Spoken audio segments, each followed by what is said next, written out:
Meron po tayong motor dito na Mio Sporty 110cc. Ang problema po nito ay hard starting po siya, lalo na pag umaga.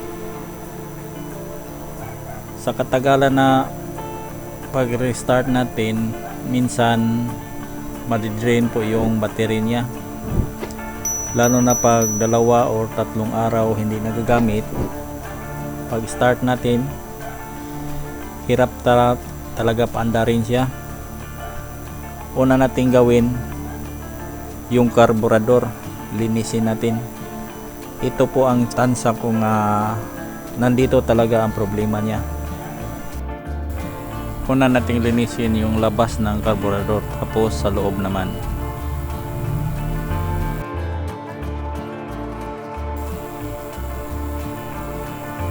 Isa ito sa pinaka-importante parts ng karburador, itong main jet. Kita nyo yung may butas, yun dapat linisin at walang dumi na nababara, yung butas na medyo maliit. Ito yung may problema, kaya hard starting yung motor, lalo na sa umaga at isang araw hindi nagagamit, hard starting na po siya. Tingnan nyo, nabarahan yung maliit na butas. Kaya pala hard starting. Kaya pag ganyan ang problema, karburador talaga ang may kuwan, may marumi na yung karburador. Tulad nito, nabarahan na yung maliit na butas. Yung butas nito singlaki lang po ng hibla ng buhok, hairline lang po siya. Kaya ito linisin natin para makita yung butas. Ito lang yung problema pag hard starting yung motor. Pilot seat po ang tawag nito. Ito po ang pinaka-importanting parts ng karburador. Maliit lang po ang butas niya, sinlaki po ng hibla ng buhok. Kaya dapat tinisin ng maigi. Yan po ang ibig kong sabihin. Yan, tusok-tusokin mo lang hanggang matanggal yung dumi na nakabara niya sa maliit na butas. Hanggang makita yung matanaw natin yung dito ang butas. Yan.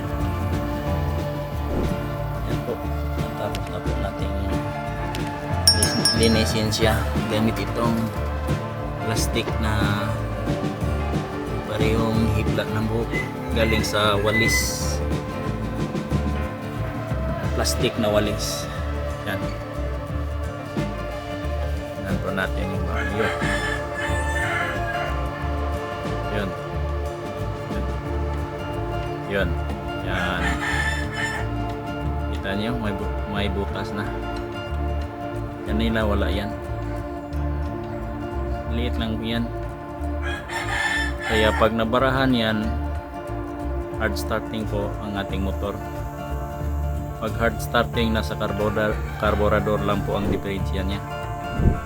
Ito, malaking bagay ito. Pag na masukan yung butas niya ng dumi, yan o, yan, meron ng butas o.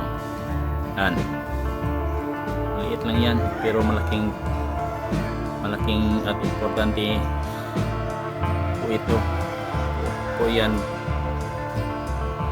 Pag nabarahan yan, malaking problema po sa motor natin. Yan, yan, nabutas na. Tapos na natin nalinis yung carburetor, pati yung mga main seat nya. Okay na to, gagana na ang motor natin at hindi na mag hard start lalo na tuwing umaga o kaya malamig yung panahon.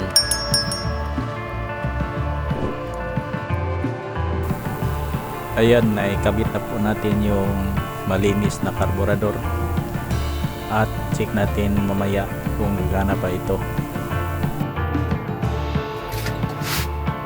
Yan po, naisulit na po yung carburetor pati yung U-box niya. Try natin i-check kung gagana ba.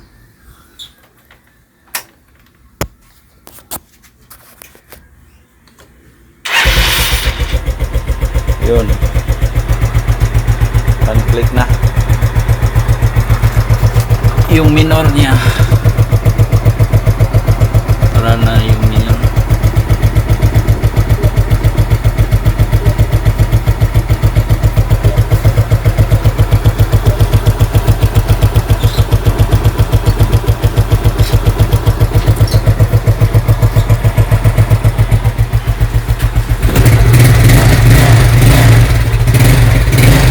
Yan po.